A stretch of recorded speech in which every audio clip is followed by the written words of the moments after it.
नमस्कार दोस्तों, मैं किरण अरोरा फिर से स्वागत करती हूँ आपका अपने YouTube चैनल पे। दोस्तों, आज का जो वीडियो है वो एक ज़बरदस्त वीडियो होने वाला है, क्योंकि इस वीडियो में हम आपको बताएंगे जो रेजिडेंशियल प्रॉपर्टी है वो कितने प्रकार की रेजिडेंशियल प्रॉपर्टी है। आप इन्वेस्टर हैं, बायर हैं, सेलर हैं, तो आपको जो प्रॉपर्टी है उसके टाइप पता होने चाहिए कि जो रेजिडेंशियल प्रॉपर्टी है वो कितने प्रकार की प्रॉपर्टी होती है। क्योंकि अगर आप एंड यूज़र हैं या आप इन्वेस्टर हैं, तो आपको अगर एंड यूज़र हैं तो बट ऑब्वियस वो प्रॉपर्टी आपके लिए है। अगर आप इन्वेस्टर हैं तो आपको कहाँ से रेंटल इनकम तुरंत चालू हो सकती है, कहाँ पे आपको एप्रिसिएशन अच्छा बन मिल सकता है। तो इन सब चीज़ों को जानने के लिए आपको मेरे वीडियो को एंड तक देखना होगा। दोस्तों, इसमें सबसे पहला जो ऑप्शन आता है वो आता है प्लॉट का। जी हाँ दोस्तों, प्लॉट एक लॉन्ग टर्म इन्वेस्टमेंट के लिए बहुत अच्छा ऑप्शन होता है। प्लॉट आप किसी गेटेड टाउनशिप में ले सकते हैं। दोस्तों, प्लॉट आपको एक अच्छा रिटर्न दे जाता है, क्योंकि प्लॉट में इन्वेस्टमेंट करना लॉन्ग टर्म के लिए बहुत बेनिफिशियल हो जाता है। प्रॉपर्टी के दाम तो दिन ब दिन बढ़ते ही हैं, प्लॉट में इन्वेस्टमेंट करना भी बहुत अच्छा हो जाता है। और दूसरा ऑप्शन आता है आपका फ्लैट। दोस्तों, अभी जो मेट्रो सिटीज़ हैं, मोस्टली सिटीज़ में क्या चलन है कि हम आए तुरंत रहने के लिए हमें एक जगह चाहिए। हम अपनी ज़रूरत के अकॉर्डिंग 2, 3, 4, 1 बीएचके, 1 आरके जैसा हमारी ज़रूरत होती है, हमारी फैमिली के अकॉर्डिंग हम लोग प्रॉपर्टी परचेज़ कर लेते हैं। उसमें जो फ्लैट होता है, फ्लैट में हमें बहुत सी एमिनिटीज़ मिल जाती हैं सोसाइटी। अगर हम किसी सोसाइटी में फ्लैट लेते हैं तो वो एक तो बजट फ्रेंडली हो जाता है, दूसरा वहाँ की जो एमिनिटीज़ होती हैं, वहाँ की एमिनिटीज़ हम यूज़ कर पाते हैं। तो फ्लैट भी एक अच्छा ऑप्शन हो जाता है। दोस्तों, तीसरा पॉइंट जानने से पहले आप मेरे वीडियो को सब्सक्राइब जरूर कर दीजिए, क्योंकि सब्सक्राइब करेंगे, बेल आइकन पे क्लिक करेंगे तो आपको मेरे अपडेटेड वीडियोस मिलते रहेंगे। जी हाँ दोस्तों, अभी तीसरे पॉइंट की बात करते हैं। जो तीसरा पॉइंट होता है वो होता है अपार्टमेंट। अपार्टमेंट एक ऐसी जगह होती है जैसे एक बिल्डिंग है, एक बिल्डिंग में दो 2 बीएचके या 3 बीएचके, एक फ्लोर पे दो ही फ्लैट है, तो दो फ्लैट्स को जो कंबाइन कर देते हैं उसको हम अपार्टमेंट बोलते हैं। दोनों फ्लैट आपने कंबाइन कर लिए, उन दोनों फ्लैट को कंबाइन करके आपको अगर आपकी जरूरत के अकॉर्डिंग आपको बड़ा अपार्टमेंट चाहिए तो उसको बड़ा अपार्टमेंट भी आप ले सकते हैं। अगर आपकी फैमिली में मेंबर्स ज्यादा हैं तो आप फर्स्ट, सेकंड, थर्ड फ्लोर भी ले सकते हैं। नीचे का फ्लोर आप किसी कमर्शियल यूज में कर सकते हैं, जहाँ पे आप कमर्शियल अपना ऑफिस डाल सकते हैं।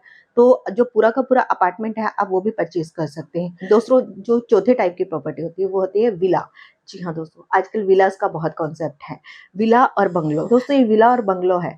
विला में आप एक इंडिपेंडेंट, एक सेफ्टी आपको रहती है, आपको एक प्राइवेसी रहती है। जैसा कि अगर हम फ्लैट लेते हैं तो उसमें इतना प्राइवेसी नहीं रहता है, लेकिन विलाज में आप अपने अकॉर्डिंग जैसा आपको कंस्ट्रक्शन चाहिए वैसा आपको कंस्ट्रक्शन मिल जाता है। उसके बाद आते हैं रो हाउस। जी हाँ दोस्तों, रो हाउस भी एक टाइप का रेजिडेंशियल प्रॉपर्टी है। इस प्रॉपर्टी में क्या रहता है, सब जो जितने भी मकान बने हुए एक से लेकर 10 तक की सीरीज में जो मकान बने हुए हैं, सबका जो सेंटर वॉल होता है वो सबका सेम होता है। तो एक से लेकर आप 9 तक जो रो हाउस देखेंगे तो उसमें जो कॉमन वॉल रहेगा वो सब कॉमन वॉल रहेगा फर्स्ट, और जो 10 नंबर का रहेगा उसमें हो सकता है आपको दो तरफ से स्पेस मिल जाए, लेकिन जो रो हाउसेस एक रो में रहते हैं, एक लाइन में रहते हैं, उनमें आपको सबका वॉल जो रहता है वो कॉमन वॉल रहता है।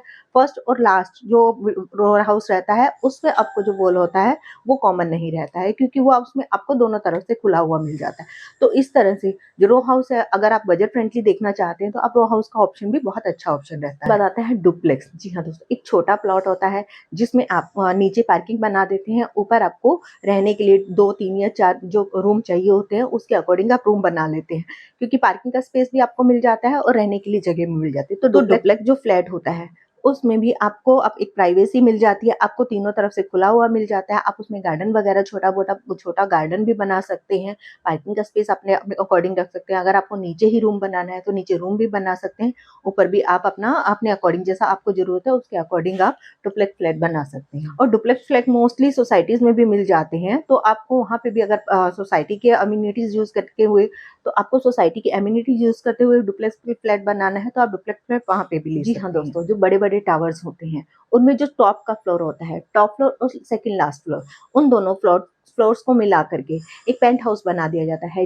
जिसमें नीचे आपको एक ड्राइंग रूम और किचन वर्क का एरिया दे दिया जाता है, एक आपको मास्टर बेडरूम दे दिया, और ऊपर का जो एरिया होता है उसमें 2 या 3, 4, 5 जितना भी बीएचके रहता है आपकी जरूरत के अकॉर्डिंग, जैसा भी वो सोसाइटी रहता है उस सोसाइटी में जो टॉप फ्लोर पे और सेकंड लास्ट फ्लोर पे जो फ्लैट होते हैं उन दोनों फ्लैट को कंबाइन करके जो फ्लोर बनाया जाता है उसको पेंट हाउस कहते हैं। पेंट हाउस की जरूरत मोस्टली वहां पड़ती है जहाँ पे फैमिली बहुत बड़ी है, तो आपको आपने 2 फ्लोर ले लिए, आपको दोनों फ्लोर यूज कर सकते हैं, आप भी यूज कर सकते हैं, आप सेकंड लास्ट टॉप फ्लोर भी यूज कर सकते हैं।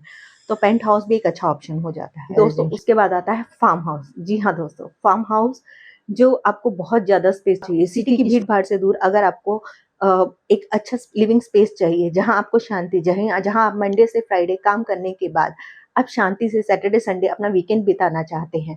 फार्म हाउस मोस्टली जो आउटस्कर्ट्स में मिलते हैं, सिटी के थोड़ा बाहर रहते हैं, क्योंकि वहाँ पे आपको एकदम शांतिपूर्ण माहौल मिल जाता है।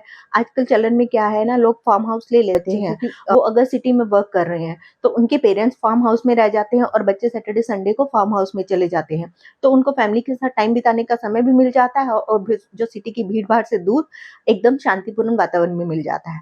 तो फार्म हाउस भी अच्छा ऑप्शन है और फार्म हाउस आजकल बहुत चलन में चला हुआ है।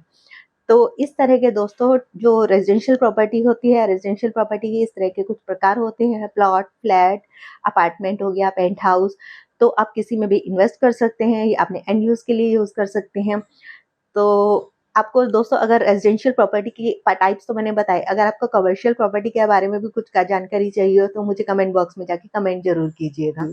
और अगर आपको मेरा वीडियो अच्छा लगा, मेरी वीडियो को लाइक कीजिए, शेयर कीजिए और अगर अभी तक आपने मेरे चैनल को सब्सक्राइब नहीं किया है तो मेरे चैनल को सब्सक्राइब कीजिए। धन्यवाद दोस्तों।